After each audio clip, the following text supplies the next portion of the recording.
The grand ballroom of the Ashworth estate glittered like a constellation fallen to earth, every crystal chandelier casting dancing shadows across silk gowns and tailored evening wear. It was 1895, and New York society had gathered to celebrate the engagement of Miss Victoria Ashworth to the distinguished Duke of Ravenshollow. Yet amidst the swirling waltz and champagne toasts, one pair of eyes remained fixed, not on the radiant bride-to-be, but on the quiet figure standing in the shadows, her forgotten sister, Miss Catherine Ashworth. What the Duke saw in that moment would shatter every carefully laid plan and ignite a scandal that would echo through the marble halls of high society forever. The morning sun filtered through the tall windows of the Ashworth mansion on Fifth Avenue, casting long golden rectangles across the Persian carpets of Catherine's bedroom. She sat at her writing desk, her dark auburn hair catching the light as she carefully penned responses to the endless stream of congratulatory letters that had arrived for Victoria. Each elegant script was a reminder of her role. The dutiful younger sister, the one who managed correspondence, arranged flowers, and ensured every detail of Victoria's upcoming wedding to the Duke of Ravenshollow, proceeded without flaw. "Catherine, darling, you simply must help me decide between the French lace and the Belgian silk for the reception gown." Victoria's melodious voice rang out as she swept into the room, her golden hair perfectly coiffed despite the early hour. At 22, Victoria possessed the kind of ethereal beauty that made grown men stumble over their words and society matrons nod in approval. She was everything their mother, Mrs. Eleanor Ashworth, had groomed her to be, the perfect American heiress to capture a titled European husband. Catherine looked up from her writing, her green eyes, so different from Victoria's cornflower blue, meeting her sister's expectant gaze. "The French lace would complement your complexion beautifully," she replied softly, setting down her pen. At 20, Catherine had learned to make herself useful rather than ornamental. Where Victoria commanded attention with her radiant smile and musical laugh, Catherine found purpose in the shadows, ensuring her sister's light could shine unobstructed. "You always know exactly what to say," Victoria beamed, settling onto the velvet settee near the window. "Mother says the Duke specifically requested that you oversee the seating arrangements for tonight's dinner party. He was quite insistent that you handle such matters personally." A flutter of something, surprise, perhaps even pleasure, stirred in Catherine's chest before she quickly suppressed it. The Duke of Ravenshollow, James Aldrich, had arrived from England 3 weeks prior to finalize the wedding arrangements. Their father, railroad magnate William Ashworth, had negotiated the match with the precision of a business transaction. Victoria's substantial dowry in exchange for an ancient title and the prestige of joining one of England's oldest noble families. "I'm honored by His Grace's confidence," Catherine murmured, though she wondered why a duke would concern himself with such domestic details. In their brief encounters, she had found him surprisingly attentive to matters most gentlemen of his station would delegate to servants. The sound of carriage wheels on cobblestone drew both sisters to the window. Below, their mother emerged from the family's gleaming black brougham, her arms laden with packages from the city's finest shops. Mrs. Ashworth had thrown herself into wedding preparations with the fervor of a general planning a military campaign, determined that Victoria's wedding would be the social event of the decade. "Girls!" Their mother's voice echoed up the grand staircase. "Come see what I've brought from Tiffany's." Victoria clapped her hands in delight and rushed toward the door, but Catherine remained by the window, watching as their Irish groundskeeper, Patrick, helped their mother with her packages. She envied his simple contentment, the way he whistled while he worked, unburdened by the weight of social expectations and matrimonial strategies. "Catherine, aren't you coming?" Victoria called from the doorway. "In a moment," Catherine replied, turning back to her correspondence. She had learned that her presence at such moments often felt superfluous. Victoria's excitement was so radiant that it seemed to absorb all the oxygen in any room. As her sister's footsteps faded down the hallway, Catherine returned to her letters, but her mind wandered to the previous evening's dinner. The Duke had been seated beside Victoria, as protocol demanded, yet Catherine had caught him glancing in her direction several times throughout the meal. When she had quietly corrected a historical inaccuracy in one of their father's business associates' stories about English politics, the Duke's eyes had lingered on her with what seemed like genuine interest. She shook her head, dismissing such fanciful thoughts. The Duke was simply being polite, perhaps even grateful for her assistance in managing the household details that made his stay comfortable. Men of his station were trained in courtesy from birth. His attention meant nothing more than good breeding. The afternoon passed in a blur of preparations. Catherine supervised the arrangement of hothouse roses in the dining room, ensured the silver was polished to perfection, and reviewed the evening's menu with their French chef. Each task was performed with meticulous care, for tonight's dinner would host not only the Duke, but also several prominent members of New York society, including the formidable Mrs. Caroline Astor herself. As evening approached, Catherine retreated to her room to dress. Her gown was a modest creation of deep emerald silk, beautiful but deliberately understated, so as not to compete with Victoria's radiant presence. She had learned early that her role was to provide the perfect backdrop against which her sister could shine. A soft knock interrupted her preparations. "Come in," she called, expecting her lady's maid. Instead, Victoria entered, resplendent in a gown of ivory silk adorned with pearls that caught the gaslight like captured moonbeams. "Catherine, I wanted to thank you," she said, her voice unusually serious, "for everything you do. I know I don't say it often enough, but I couldn't manage any of this without you." Catherine felt a warmth spread through her chest. "You don't need to thank me, Victoria. I'm happy to help." "Still," Victoria continued, moving to stand beside her sister at the mirror, "I want you to know that when I'm the Duchess of Ravenshollow, you'll always have a place in my household. You'll never want for anything." The words, meant kindly, settled over Catherine like a silk shroud. A place in Victoria's household, forever the spinster sister, forever in the shadows, forever useful, but never truly seen. She managed a smile and squeezed Victoria's hand. "That's very generous of you." As they descended the grand staircase together, Catherine caught sight of the Duke standing in the foyer, magnificent in his evening dress. For just a moment, his eyes met hers, and she felt that strange flutter again, a sensation she had no name for and dared not examine too closely. The dinner party would begin soon, and with it another evening of watching from the periphery as her sister's future unfolded in all its golden glory. But something in the Duke's gaze suggested that tonight might be different, though Catherine couldn't imagine how. What she didn't know was that upstairs in the Duke's guest room lay a letter that would change everything. A letter that would force her to question everything she believed about duty, sacrifice, and the price of living in someone else's shadow. The Ashworth dining room had been transformed into a glittering tableau of American wealth and European sophistication. Crystal glasses caught the light from 3 magnificent chandeliers, while the finest Limoges china gleamed against ivory damask tablecloths. 24 of New York's most influential figures had gathered to celebrate the upcoming union between Victoria Ashworth and the Duke of Ravenshollow, their conversations creating a symphony of refined voices punctuated by the gentle clink of silverware against porcelain. Catherine moved through the evening like a graceful shadow, ensuring water glasses remained filled and that the conversation flowed as smoothly as the French champagne. She had positioned herself strategically at the far end of the table, close enough to assist but distant enough to remain unobtrusive. From her vantage point, she could observe the Duke as he charmed their guests with stories of English country life and parliamentary politics. "Your Grace, Mrs." Caroline Astor's imperious voice cut through the dinner conversation.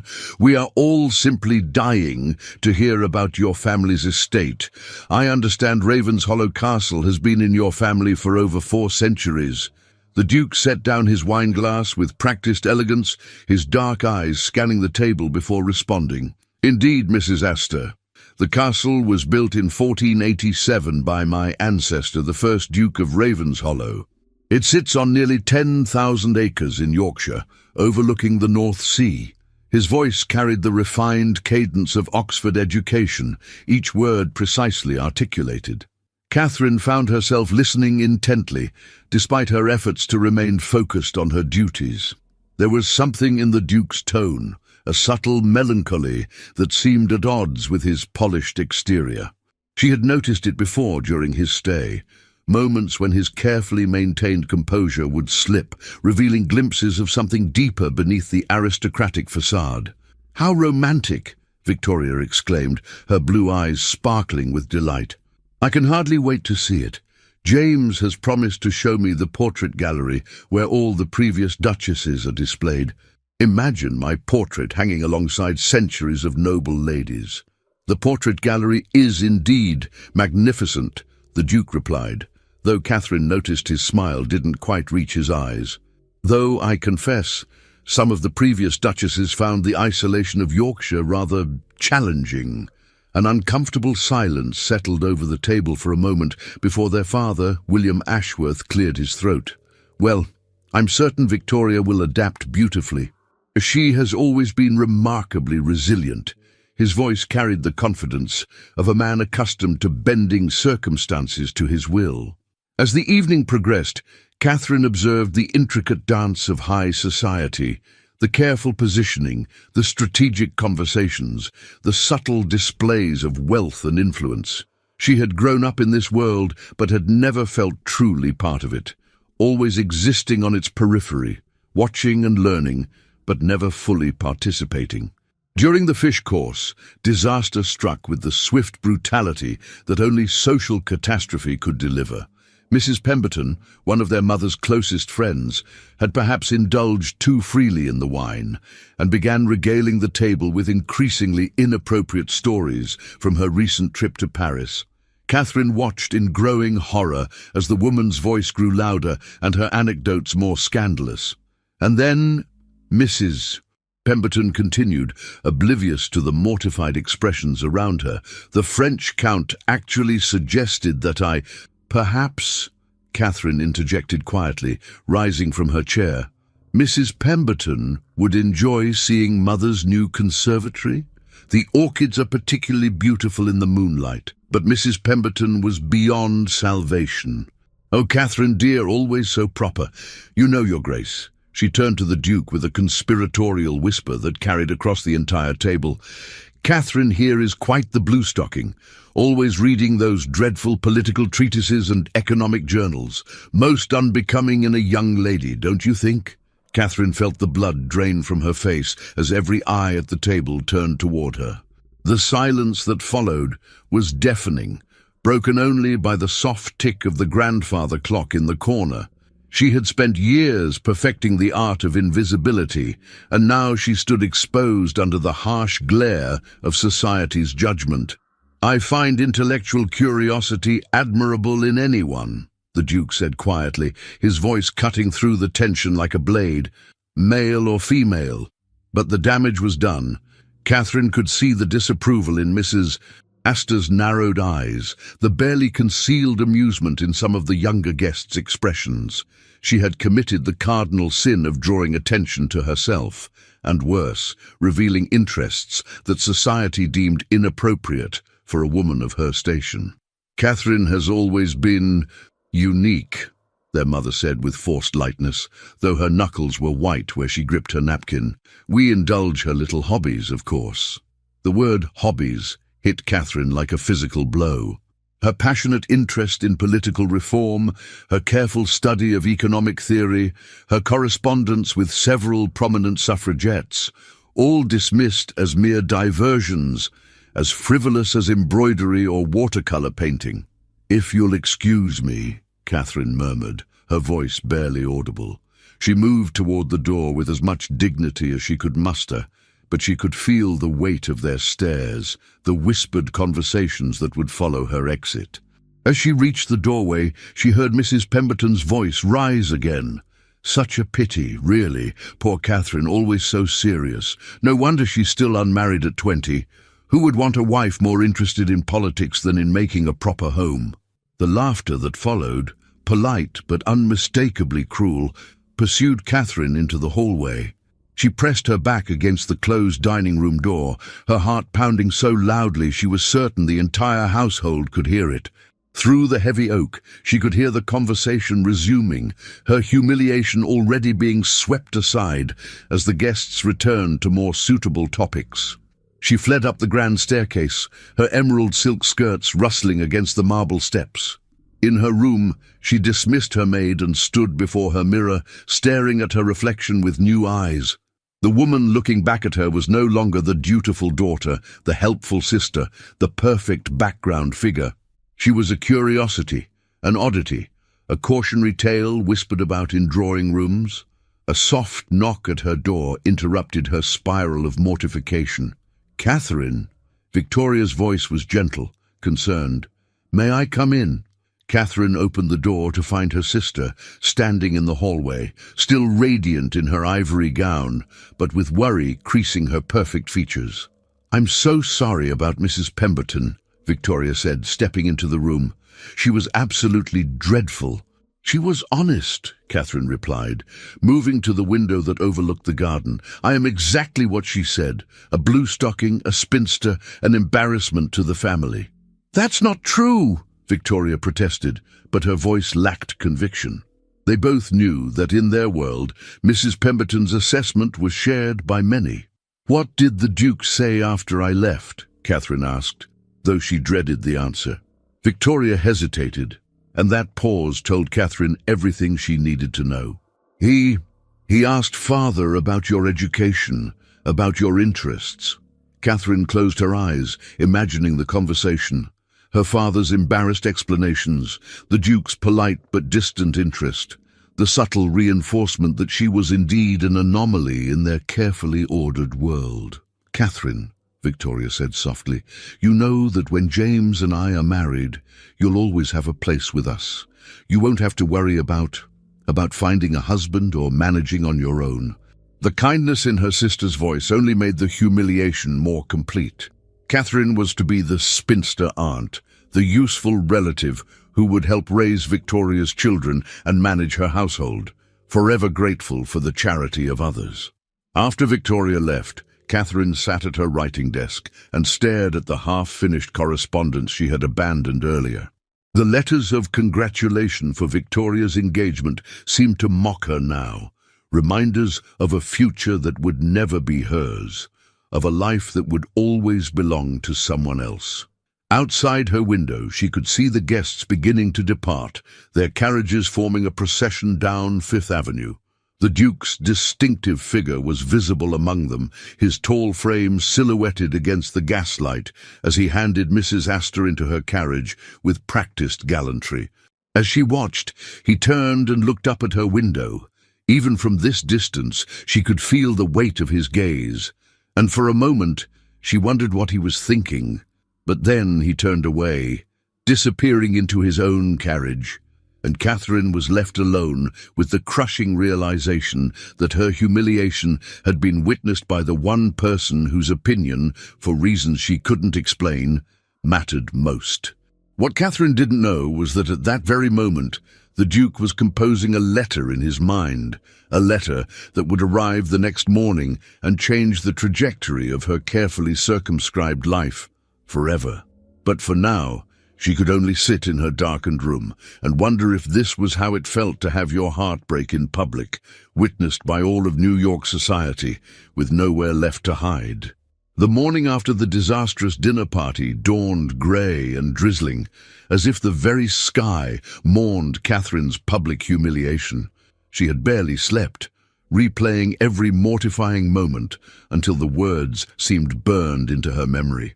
The breakfast table felt like a tribunal as she descended the stairs, dreading the inevitable post-mortem of the previous evening's events. Her parents were already seated, their faces bearing the strained expressions of people forced to discuss an unpleasant family matter. Victoria sat beside their mother, her usual radiance dimmed by concern, and what Catherine recognized as pity, perhaps the most unbearable emotion of all. "Catherine, darling," their mother began with forced brightness, "your father and I have been discussing your situation." Catherine took her seat, her hands trembling slightly as she reached for her teacup. "My situation?"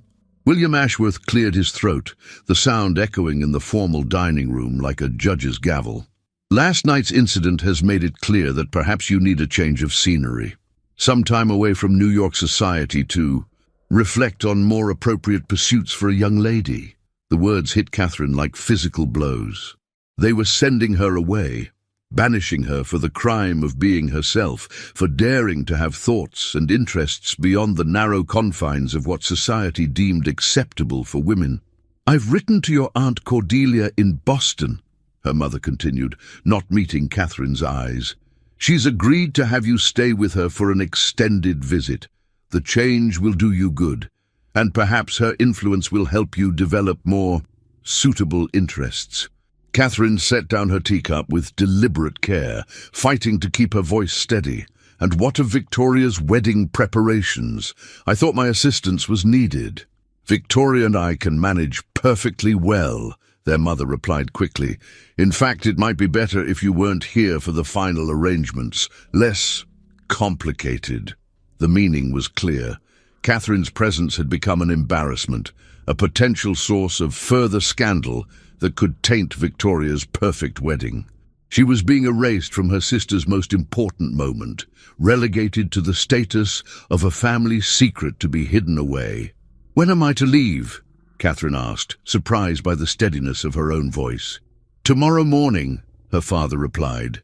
"I've already arranged for your passage on the afternoon train to Boston." Tomorrow. They couldn't wait to be rid of her. Catherine nodded slowly, rising from her chair with as much dignity as she could muster. "Then I should begin packing." As she reached the doorway, Victoria's voice stopped her. "Catherine, Please don't," Catherine said quietly, not turning around. "There's nothing more to say." She spent the morning in her room, mechanically folding gowns and packing books, while her mind reeled with the swift brutality of her exile. Her lady's maid, Mary, worked in sympathetic silence, occasionally offering gentle words of comfort that only made Catherine's isolation feel more complete. A knock at the door interrupted her melancholy preparations. Mary answered it and returned with a puzzled expression, holding an elegant envelope sealed with unfamiliar wax. "A letter for you, miss." The footman said it was delivered by the Duke's personal servant. Catherine's heart skipped as she recognized the ducal seal pressed into the dark blue wax. With trembling fingers, she broke the seal and unfolded the heavy paper, revealing an elegant masculine hand. "Miss Catherine Ashworth, I find myself compelled to write after witnessing the unfortunate events of last evening. I hope you will forgive my presumption, but I cannot allow such an injustice to pass without comment. Your intellectual curiosity and depth of knowledge are not flaws to be corrected, but gifts to be celebrated. In my travels throughout Europe, I have had the privilege of meeting many remarkable women who have shaped politics, literature, and social reform through their intelligence and passion. You possess these same qualities in abundance. I understand that you may be facing pressure to conform to society's narrow expectations. Please know that there are those who recognize your true worth and would consider any man fortunate indeed to win the affections of a woman of such substance and character. Should you ever find yourself in need of counsel, or simply wish to discuss the political and economic matters that clearly interest you, please know that you have a friend who shares your passion for intellectual discourse. With deepest respect and admiration, James Aldrich, Duke of Ravenshollow. Catherine read the letter 3 times, each reading revealing new layers of meaning. The Duke, her sister's fiancé, had not only defended her, but had written to express his admiration for the very qualities that had led to her disgrace. The implications were staggering and terrifying. She folded the letter carefully and placed it in her jewelry box, her mind racing. What did this mean? Was it merely kindness from a gentleman who had witnessed her humiliation, or was there something deeper, something that could destroy not only her own reputation, but Victoria's future as well? The train journey to Boston the following afternoon passed in a blur of countryside and contemplation. Catherine sat by the window, watching the landscape change from the familiar streets of New York to the rolling hills of New England, each mile taking her further from the life she had known.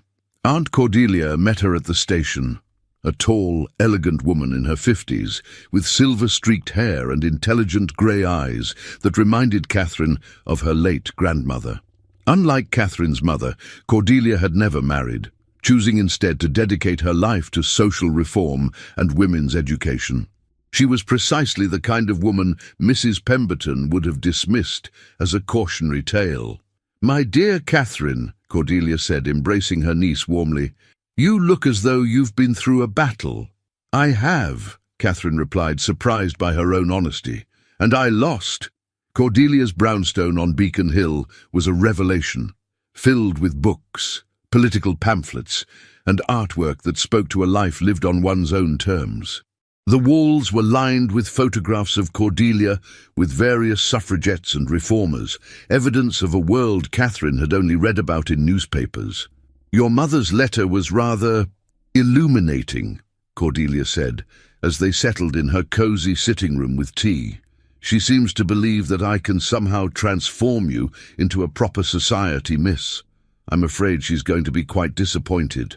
Catherine looked up sharply, hope flickering in her chest for the first time in days.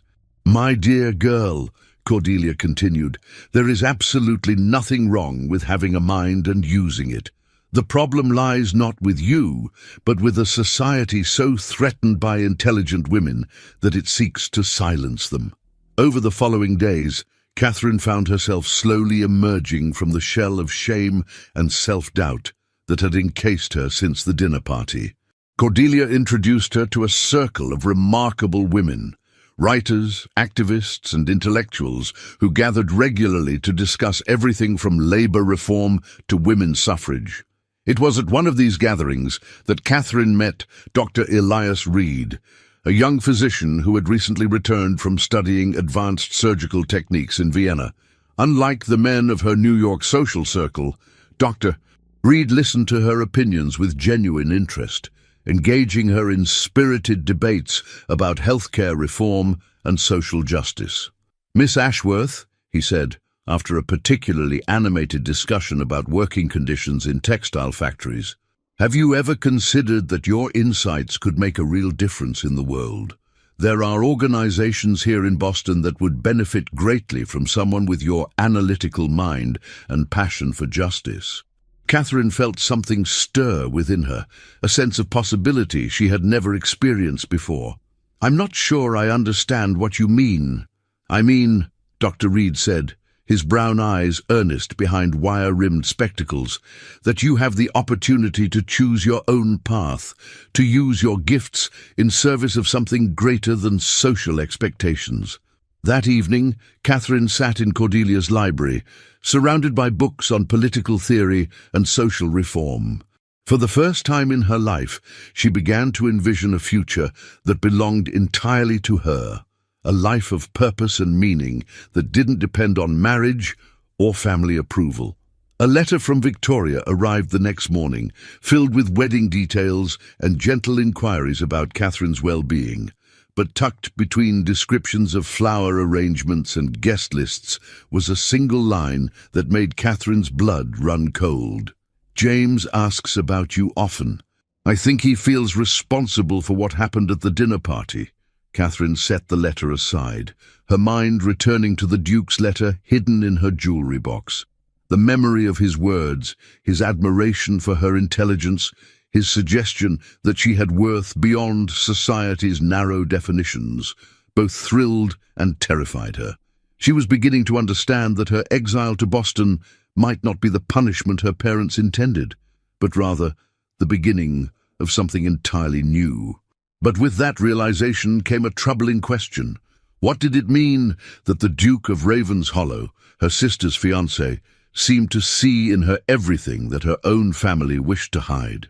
As autumn settled over Boston, painting the trees in brilliant shades of gold and crimson, Catherine found herself standing at a crossroads. Behind her lay the familiar path of duty and conformity, the safe harbor of living in Victoria's shadow. Ahead stretched an uncertain but exhilarating future, one where she might finally discover who she truly was when freed from the constraints of others' expectations. But first, she would have to decide what to do about the Duke's letter and the dangerous feelings it had awakened in her heart. 3 months in Boston had transformed Catherine in ways she never thought possible. The pale, apologetic young woman who had fled New York in disgrace had been replaced by someone with purpose, confidence, and a growing sense of her own worth. Under Aunt Cordelia's guidance, she had thrown herself into the work of the Boston Women's Educational Society, helping to establish literacy programs for immigrant women and advocating for labor reforms in the city's textile mills. Dr. Elias Reed had become a frequent companion, their shared passion for social justice creating a bond that deepened with each passing week. Unlike the superficial courtship she had observed in New York society, their relationship was built on mutual respect and intellectual compatibility. When he looked at her, Catherine saw not pity or condescension, but genuine admiration for her mind and spirit. "You've changed," Cordelia observed one crisp November morning as they reviewed correspondence for the Educational Society.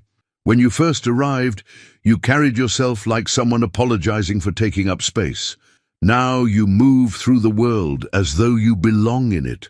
Catherine looked up from the letter she was writing to a potential donor, surprised by the observation. "I suppose I feel as though I do belong for the first time in my life." "Good," Cordelia said firmly. "Because I've received some rather interesting news from New York. It seems your sister's wedding has been postponed." Catherine's pen stilled in her hand. "Postponed? Why?" "Your mother's letter was rather vague, but apparently the Duke has requested additional time to settle certain business matters before the ceremony. The new date is set for Christmas Eve, a rather romantic notion, though I suspect there's more to the story." A chill ran down Catherine's spine as she remembered the Duke's letter, still carefully preserved in her jewelry box. Had her absence somehow affected his feelings toward Victoria? The thought filled her with a mixture of guilt and something else she dared not name. "There's more," Cordelia continued, watching her niece's face carefully. "Your parents have requested that you return to New York for the wedding. It seems they've decided that your absence might appear conspicuous to society." Catherine set down her pen, her mind racing. Return to New York meant facing the world that had rejected her, confronting the humiliation that had driven her away. But it also meant seeing the Duke again, and that prospect terrified her more than any social censure. "I don't think I'm ready," Catherine said quietly.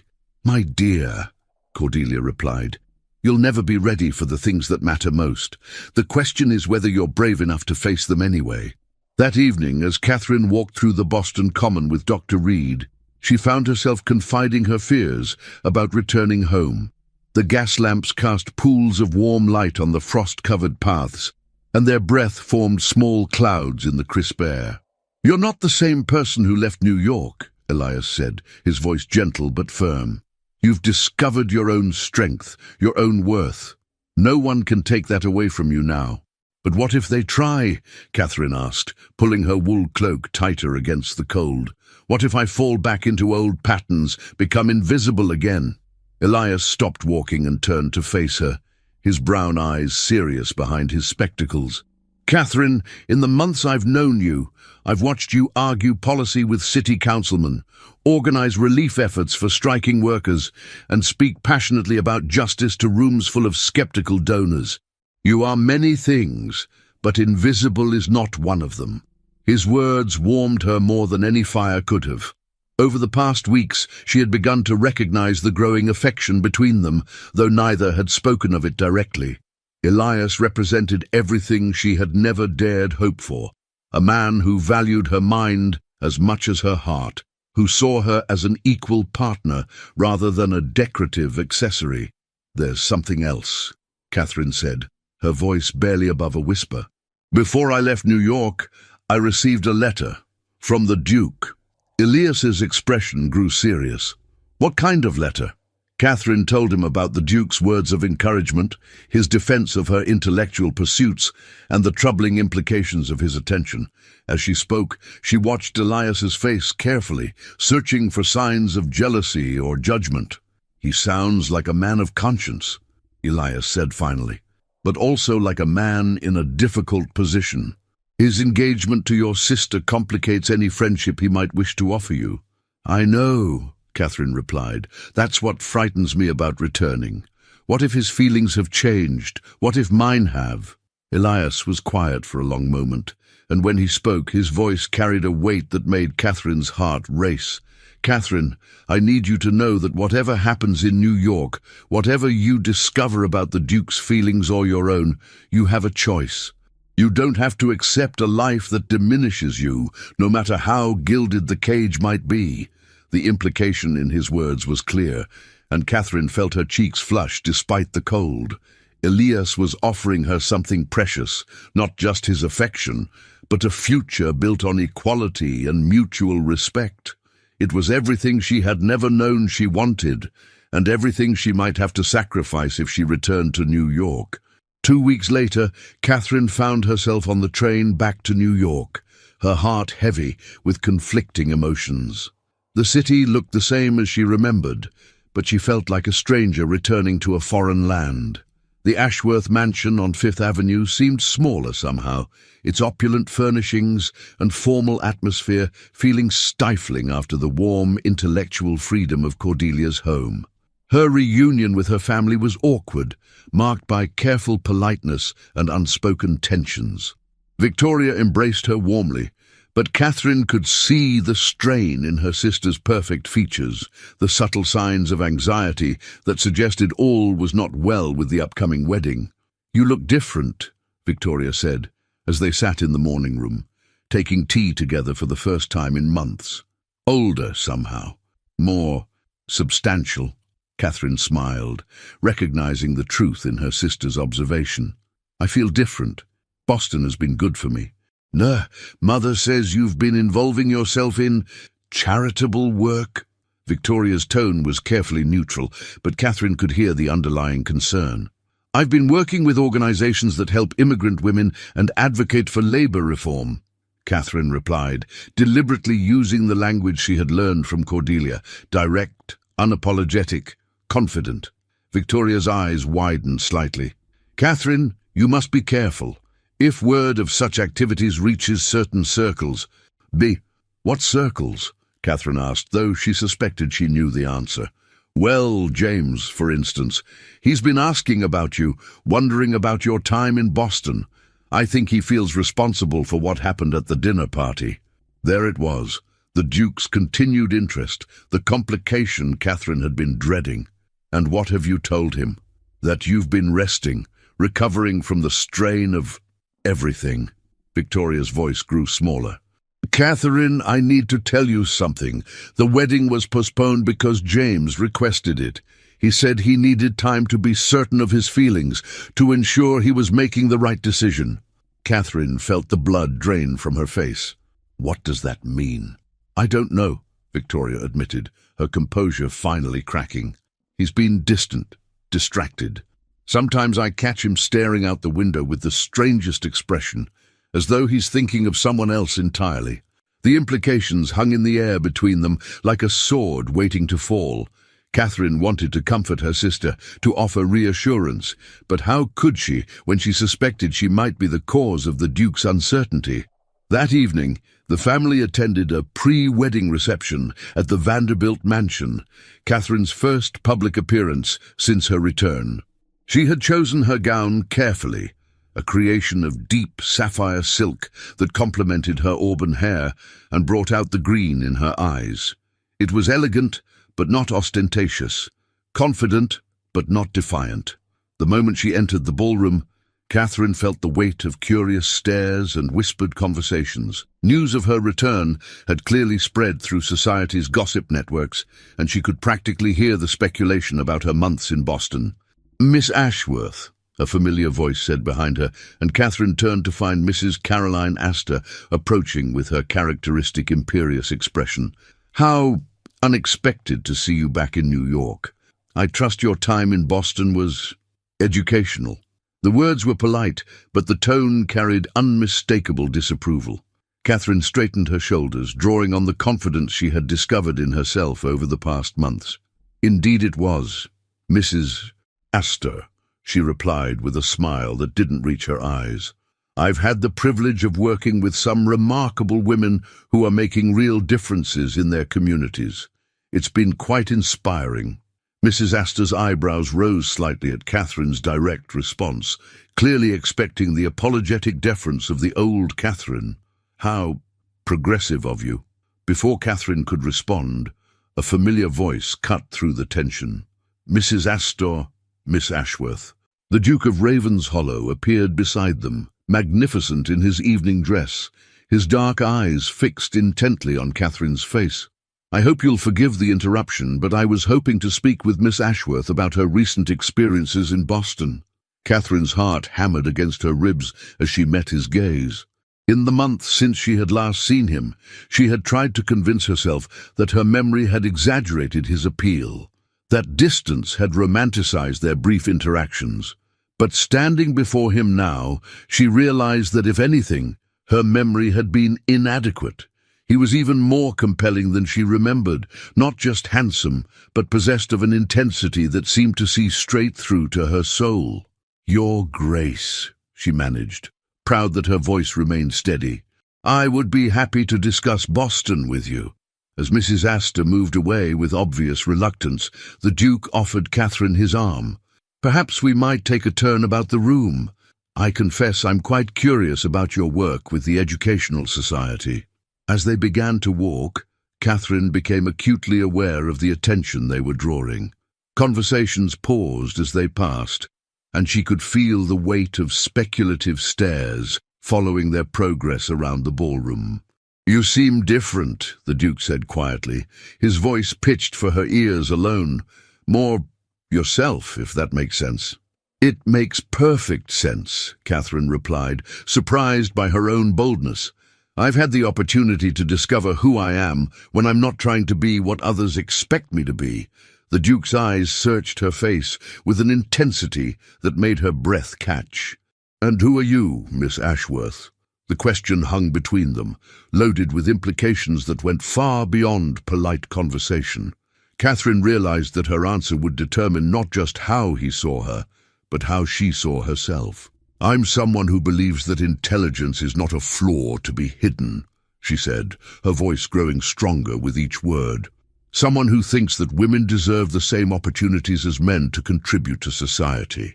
Someone who refuses to apologize for having opinions and the courage to express them." The Duke stopped walking, turning to face her fully.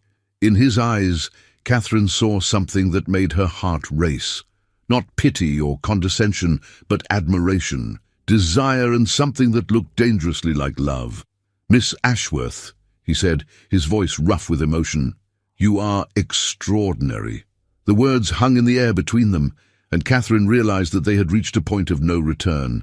Whatever happened next would change everything, for her, for Victoria, for all of them. But as she looked into the Duke's eyes, she found that she was no longer afraid of the consequences. She had spent too many years hiding in the shadows, apologizing for her existence. Whatever came next, she would face it as herself, fully, completely, and without apology. But first, she needed to understand exactly what the Duke was offering and what it might cost them all. The days following the Vanderbilt reception passed in a haze of tension and unspoken truths. Catherine found herself caught between two worlds, the familiar confines of her family's expectations and the intoxicating possibility of something entirely different. The Duke's words echoed in her mind constantly, their weight growing heavier with each passing hour. Victoria's wedding preparations continued with mechanical precision, but the joy had drained from them like water from a cracked vessel. Catherine watched her sister move through the motions of bridal bliss while shadows gathered beneath her eyes and her laughter became increasingly forced. The Duke maintained his role as the devoted fiancé in public, but Catherine could see the strain in the careful distance he maintained, the way his eyes would seek her out across crowded rooms before he caught himself and looked away. 3 days before the wedding, Catherine received an unexpected visitor. She was in the morning room, attempting to focus on correspondence for the Educational Society, when their butler announced Dr. Elias Reed. Her heart leaped at the sight of him, tall, earnest, and wonderfully familiar in his simple but well-tailored traveling clothes. "Elias!" she exclaimed, rising from her writing desk. "What are you doing in New York?" "I came for you," he said simply, his brown eyes serious behind his wire-rimmed spectacles. "Cordelia told me about the wedding, about the complications. I couldn't let you face this alone." Catherine felt tears prick her eyes at his kindness. In the midst of all the confusion and emotional turmoil, Elias represented something solid and real, a future built on mutual respect and shared values, rather than passion and impossible circumstances. "I've taken rooms at the Fifth Avenue Hotel," he continued.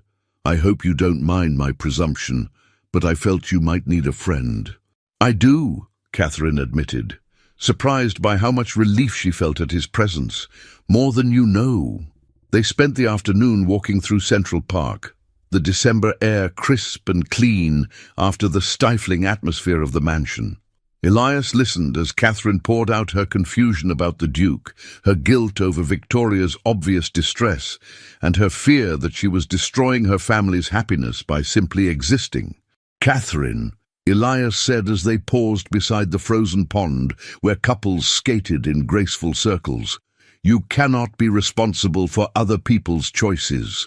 The Duke is a grown man who must decide his own fate, just as your sister must decide hers." "But what if my presence is influencing his decision?" Catherine asked, her breath forming small clouds in the cold air. "What if I'm the reason he's having doubts about marrying Victoria?" Elias was quiet for a moment, watching the skaters glide across the ice with practiced ease. "Would that necessarily be a bad thing? If he doesn't truly love her, wouldn't it be kinder to end the engagement now, rather than trap them both in a loveless marriage?" The question struck Catherine like a physical blow.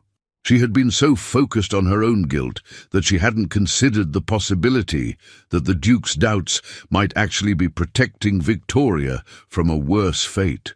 "There's something else," Elias said, his voice gentle but firm. "Something I came to New York to tell you." Catherine turned to face him, her heart beginning to race at the serious expression on his face. "I've been offered a position," he continued, "the head of surgery at Massachusetts General Hospital. It's everything I've worked toward, everything I've dreamed of achieving." "Elias, that's wonderful," Catherine exclaimed, genuinely delighted for him, despite her own turmoil.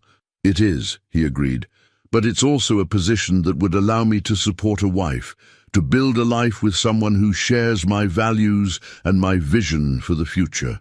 The implication in his words was unmistakable, and Catherine felt her breath catch. "Elias, I'm not asking for an answer now," he said quickly. "I know you're dealing with impossible circumstances, but I want you to know that you have a choice, Catherine. You don't have to sacrifice your happiness for your family's expectations or for some impossible love that can only bring pain."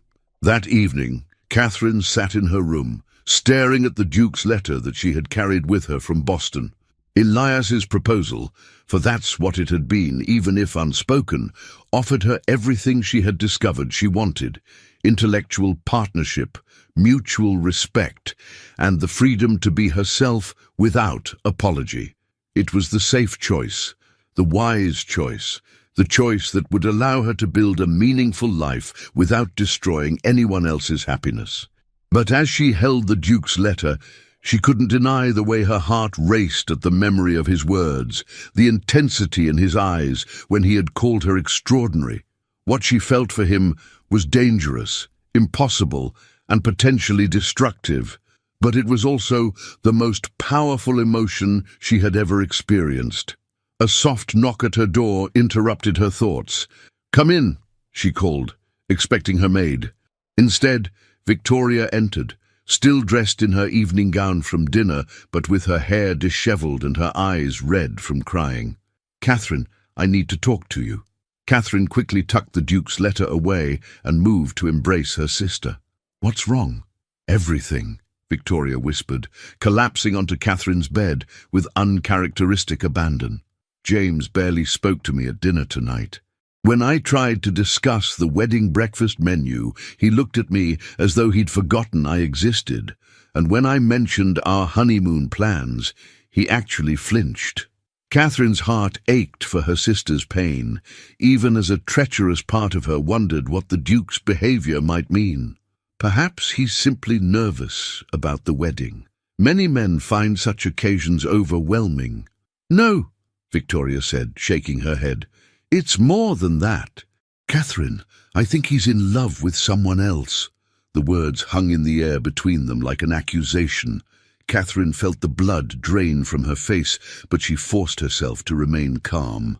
"What makes you think that?" "The way he looks when he thinks no one is watching," Victoria replied, her voice breaking.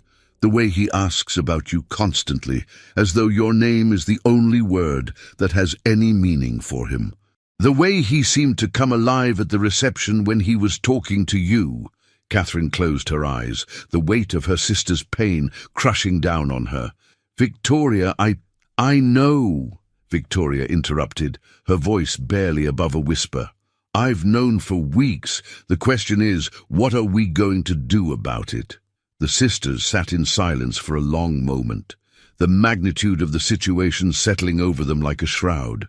Catherine realized that they had reached a crossroads that would determine not just their own futures, but the fate of everyone they loved. "I could leave," Catherine said finally. "Go back to Boston, marry Elias, build a life far away from all of this." "Is that what you want?" Victoria asked, studying her sister's face with new intensity. Catherine considered lying, offering the easy answer that would preserve Victoria's engagement and their family's plans.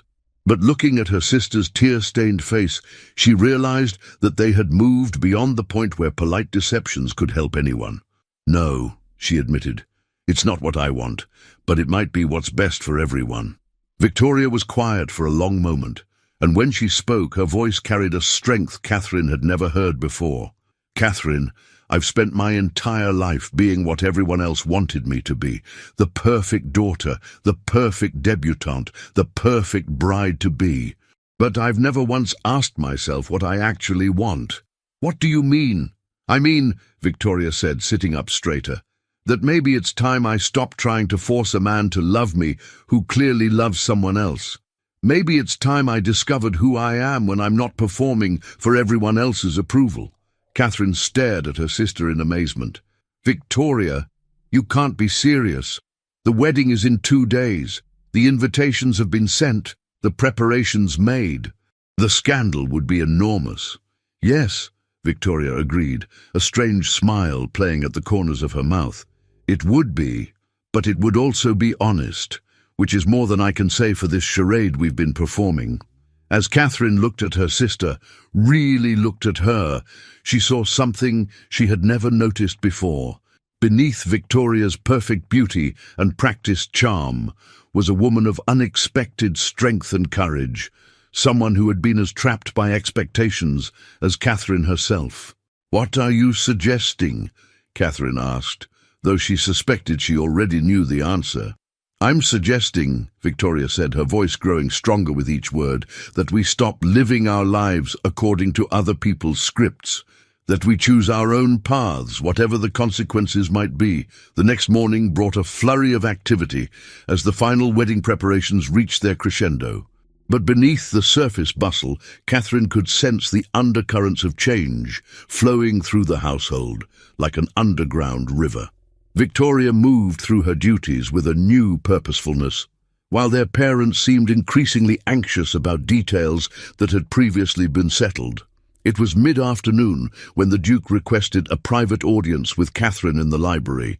She found him standing by the tall windows that overlooked the garden, his dark hair catching the winter sunlight. When he turned to face her, she saw something in his expression that made her heart stop. A decision had been made. "Miss Ashworth," he said, his voice formal but strained, "I owe you an explanation." "Your Grace," Catherine replied, moving to stand near the fireplace where a small blaze crackled cheerfully, oblivious to the drama unfolding in the room. "I'm not sure any explanation is necessary." "It is," he said firmly, crossing the room to stand before her. "Catherine, I must tell you something that will shock you, perhaps even anger you. But I cannot proceed with this wedding without being completely honest." Catherine's heart hammered against her ribs as she waited for his words. "I am in love with you," he said simply, his dark eyes never leaving her face. "I have been since the night of that disastrous dinner party, when I watched you face down society's judgment with such dignity and grace. Your intelligence, your passion, your refusal to apologize for being exactly who you are everything I never knew I was searching for." The words hit Catherine like a physical force, leaving her breathless and shaking. "James," she whispered, using his given name for the first time. "I know the impossibility of our situation," he continued, his voice rough with emotion. "I know what this means for your sister, for your family, for my own obligations, but I cannot marry Victoria when my heart belongs entirely to you." Catherine closed her eyes, feeling the weight of the moment settling over her like a mantle. When she opened them again, she saw not just love in his eyes, but a question, a choice being offered that would change everything. "What are you asking of me?" she said, though she already knew the answer. "I'm asking you to choose," he replied. "Choose me, choose us. Choose a future that may be scandalous and difficult, but will be ours. Or choose the safe path, the expected path, and I will honor your decision and never speak of this again." Catherine thought of Elias waiting at his hotel, offering her a respectable future built on friendship and shared values. She thought of Victoria, who had found her own courage to reject a loveless marriage. She thought of her parents, who would be devastated by the scandal. And she thought of herself, the woman she had become in Boston, the woman who refused to apologize for her existence. "James," she said, her voice steady despite the magnitude of what she was about to say, "I choose you. I choose us. Whatever the consequences, whatever the cost, I choose love." The Duke's face transformed with joy and relief as he crossed the remaining distance between them. When he took her hands in his, Catherine felt as though she was finally, truly alive for the first time in her life. But even as they stood there, hands clasped and hearts united, they both knew that the hardest part was yet to come. They would have to face Victoria, their families, and all of New York society with their decision. The scandal would be enormous, the consequences far-reaching. Yet as Catherine looked into James's eyes, she realized that she was no longer afraid. She had spent too many years hiding in the shadows, living according to other people's expectations. Whatever came next, she would face it as herself, completely, courageously, and without apology. The woman who had once been invisible had finally chosen to be seen. 6 months had passed since the scandal that rocked New York society to its very foundations. The newspapers had called it the Great Wedding Betrayal, and the gossip columns had feasted on every delicious detail for weeks. The Duke of Ravenshollow's dramatic withdrawal from his engagement to Miss Victoria Ashworth, followed immediately by his shocking proposal to her younger sister, had provided enough material for drawing-room conversations to last an entire social season. Catherine stood on the terrace of Ravenshollow Castle, watching the Yorkshire moors stretch endlessly toward the North Sea. The morning mist was just beginning to lift, revealing the wild beauty of the landscape that had become her home. She wore a simple dress of deep green wool, her auburn hair caught back in a practical style that would have horrified her mother, but suited her new life perfectly. In her hands, she held a letter from Dr. Elias Reed, congratulating her on her marriage and sharing news of his own engagement to a fellow physician in Boston, a woman who, he wrote with obvious happiness, shared his passion for medical reform. The sound of footsteps on the stone terrace made her turn, and her heart lifted, as it always did at the sight of her husband. James approached with that easy stride she had come to love, his dark hair tousled by the Yorkshire wind, his eyes bright with the contentment that had settled over him since their wedding day. "Good morning, my love," he said, wrapping his arms around her from behind and pressing a kiss to the top of her head. "You're up early." "I couldn't sleep," Catherine admitted, leaning back against his solid warmth. "I was thinking about the letter that arrived yesterday." James's arms tightened slightly around her. The letter had been from Victoria, written from Paris, where she was studying art at the École des Beaux-Arts. After the initial shock and pain of the broken engagement, Victoria had surprised everyone by announcing her intention to pursue her long-suppressed passion for painting. She had used her dowry to fund her education and had taken rooms in Montmartre, where she was reportedly thriving among the community of artists and intellectuals. "She sounds happy," James said gently, "happier than I ever heard her sound during our engagement." It was true. Victoria's letters were filled with descriptions of her studies, her growing skill as a painter, and her delight in the intellectual freedom she had discovered in Paris. She had written to Catherine with forgiveness and even gratitude, acknowledging that the broken engagement had freed them both to find their true paths. "She's exhibiting 3 paintings in a group show next month," Catherine said, smiling at the memory of Victoria's excited description. "She says the critics are calling her work surprisingly sophisticated for an American amateur." "She was never an amateur at anything," James replied. "She simply hadn't found the right canvas for her talents." Catherine turned in his arms to face him, marveling as she always did at the love she saw in his dark eyes. Their marriage had been everything she had never dared dream of, a partnership of equals, built on mutual respect, intellectual compatibility, and a passion that seemed to grow stronger with each passing day. "I have news," she said, unable to suppress the smile that tugged at her lips. "Oh?" James raised an eyebrow, his own smile beginning to form. "What sort of news?" "The kind that will require us to convert the blue bedroom into a nursery," Catherine said, watching as understanding dawned in his eyes. James's face transformed with joy as he lifted her off her feet, spinning her around on the ancient stones of the terrace. "Catherine, are you certain?" "Quite certain," she laughed, her heart soaring at his obvious delight. "Dr. Morrison confirmed it yesterday when he came to check on Mrs. Hartwell's rheumatism." James set her down gently, his hands framing her face as he kissed her with a tenderness that made her knees weak. "You've made me the happiest man in England," he murmured against her lips.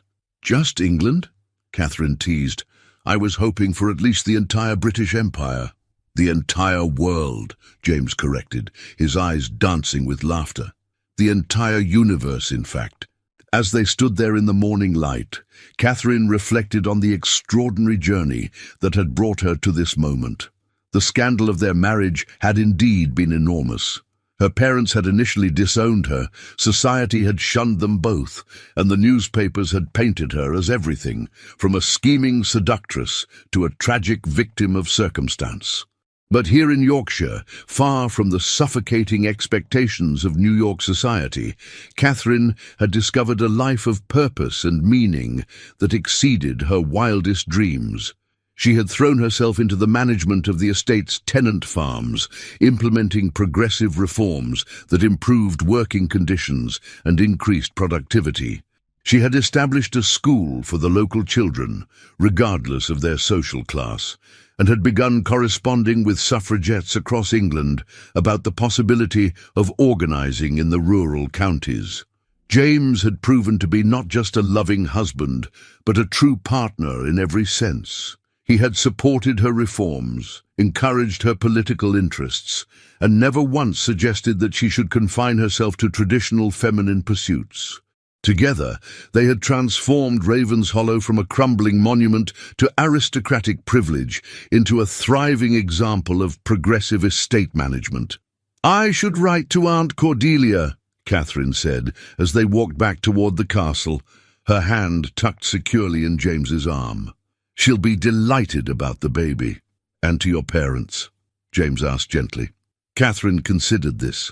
Her relationship with her parents had slowly begun to heal over the past months, helped by the undeniable evidence of her happiness and the grudging respect her father had developed for James's business acumen.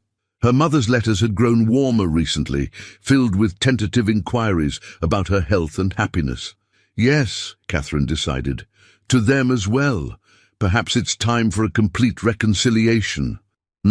As they entered the castle's great hall, Catherine paused to look at the portrait gallery James had shown her on her first visit to Ravenshollow. The paintings of previous duchesses gazed down at her with their serene, aristocratic faces. Women who had lived lives of duty and obligation, confined by the expectations of their times. Soon, her own portrait would hang among them, but it would be different from all the others. It would show a woman who had chosen her own path, who had refused to be diminished by society's narrow definitions of feminine propriety. It would be a portrait of a duchess who had dared to be herself, completely and without apology. "What are you thinking about?" James asked, following her gaze to the portraits. "About legacy," Catherine replied. "About the kind of example we want to set for our children." "And what kind is that?" Catherine smiled, her hand moving instinctively to her still flat stomach where their child was growing. "That love is worth fighting for. That authenticity is more valuable than approval.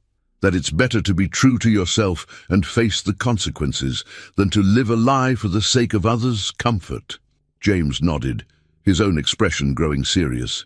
"And that sometimes the greatest courage is required not to conform to expectations, but to shatter them entirely." That afternoon, Catherine sat in her private study, a room that would have been unthinkable for a duchess in previous generations, composing letters to her family and friends. She wrote to Cordelia about the baby, to Victoria about her latest painting, and to her parents about the possibility of a visit to Yorkshire in the spring.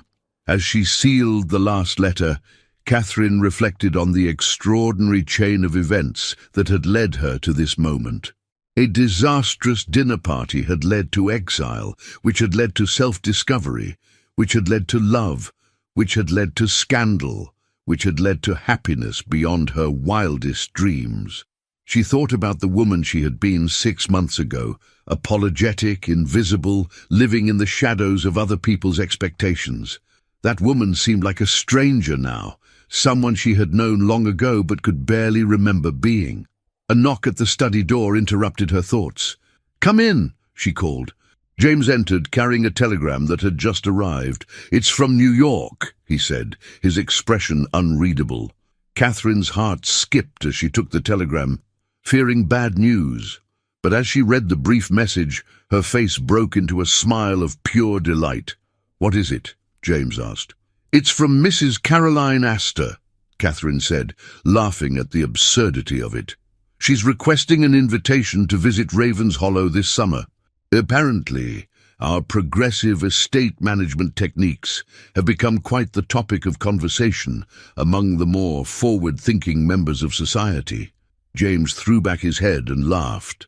"The same Mrs. Astor who once dismissed you as an unmarriageable blue-stocking?" "The very same," Catherine confirmed. "It seems that scandal, when combined with success and a ducal title, has a way of transforming social perception." May, as the sun set over the Yorkshire moors, painting the sky in brilliant shades of gold and crimson, Catherine and James walked through their estate, hand in hand. They visited the new school, where local children were learning to read and write, regardless of their parents' station, stopped by the model cottages they had built for their tenant farmers, and ended at the small chapel where they had been married in a simple ceremony attended only by the local villagers who had come to love their unconventional duchess. "Do you ever regret it?" James asked, as they stood in the chapel's ancient graveyard, surrounded by centuries of Aldrich family history. "The scandal, the exile from your old life, the price we both paid for choosing love." Catherine considered the question seriously, as she always did when James asked something important. She thought about the life she might have lived, safe, respectable, invisible. She thought about the woman she might have become if she had married someone suitable and spent her days managing household accounts and organizing charity bazaars. "Never," she said finally, her voice ringing with absolute certainty. "Not for a single moment. This life, this love, this chance to be truly myself, it's worth any price." James lifted her hand to his lips, pressing a gentle kiss to her wedding ring. "Even if it means our children will grow up with the whispers of scandal following them." "Our children," Catherine said, her hand moving to her stomach, "will grow up knowing that their parents chose love over convention, authenticity over approval, courage over comfort. They'll know that it's possible to create your own destiny, to refuse the limitations others try to impose on you. What greater gift could we give them?" As they walked back toward the castle, its windows glowing warmly in the gathering dusk, Catherine felt a profound sense of gratitude for the journey that had brought her here. She had been the forgotten sister, the invisible daughter, the woman who apologized for taking up space in the world. Now she was Catherine Aldrich, Duchess of Ravenshollow, a woman who had dared to choose her own path and had discovered that sometimes the most beautiful flowers bloom not in carefully tended gardens, but in the wild spaces where they're free to grow according to their own nature. Behind them, the Yorkshire moors stretched endlessly toward the horizon, wild and beautiful and utterly free. And ahead of them lay a future filled with infinite possibility, a future they would write together, on their own terms, with love as their guide and courage as their compass.